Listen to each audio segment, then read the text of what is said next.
She was there with a friend and another guy, and I promised myself I was going to speak to her. I was very drawn to her before I left.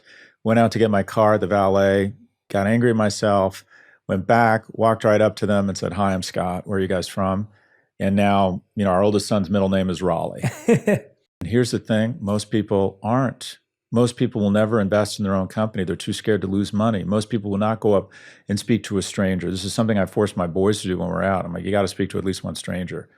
My oldest one has no problem with that. My youngest has a little bit more of a difficult time. But the ability to open, the ability to call somebody. When you were calling, don't call me again. So what I think you're saying is I should check back in 2 weeks, right? I mean, I can't imagine how much shit you must have eaten starting a podcast, right? I mean, it's not, I got to start one with a co-host who already had a following. Like, you're some kid out of Accenture starting a podcast, right? I mean, it's just a lot of rejection. Yeah, we sent personalized letters and videos to 100 people that we really wanted on the show. And every single one of them said no in year one.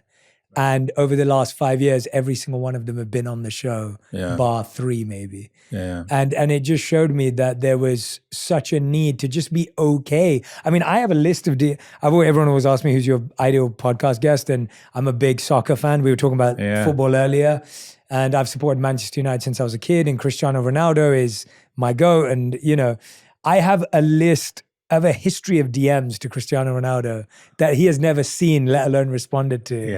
And I can't wait for the day he sees them. You're just following the wrong club. Bukayo Saka or Cole Palmer, I think they would come on the show. You got to go Arsenal or Chelsea. That's your fault. Yeah, that's my fault. That's my fault. It's the pain. I'm asking for the pain. But no, I couldn't agree with you more. And I love this mantra that you keep repeating, forgive yourself. Yeah. And it's such a powerful one. And you are going to make mistakes. You are going to break things. You are going to get wrong. Maybe even one of those clients is never going to want to work with you again. Yeah. And that's all going to happen. And I think we live in this protective space of like, I never want to get anything wrong. I never want that person to ever say, oh, I was too pushy or too nudgy. And it's like, well, they might, and they probably will anyway. Someone will. Yeah. And is that worth letting go of this amazing life that you envision and what you want to create? The only thing the only thing I feel like I can guarantee any young person is a certain amount of joy and a certain amount of tragedy in their life. And the ratio of the two is a function of a lot of things, mostly when and where you're born. But what you want to do is try and set yourself up for so many deep and meaningful relationships that those ratios of joy to tragedy are much greater. So forgive yourself, but there's some great research. My colleague at NYU, Adam Alter, who has a joint appointment at the business school and at in the psychology department, has done a ton of great research on end of life. He goes into palliative care facilities and he interviews people on their biggest regrets.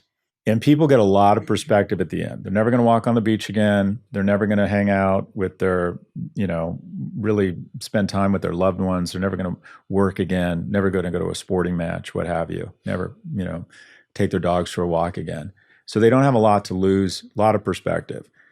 And their biggest regrets kind of come down to 3 things in reverse order. Number 3, they wish they spend more time with their friends. Number 2, they wish they'd led the life they wanted to lead, not the life their church or their family wanted to lead or society was, telling them to act a certain way. But their number 1 regret is they wish they'd been less hard on themselves. They wish they'd been kinder to themselves. Because when you look back on your failures, made a bad investment, this person didn't love me back as much as I loved them, I got fired, I had a business fail.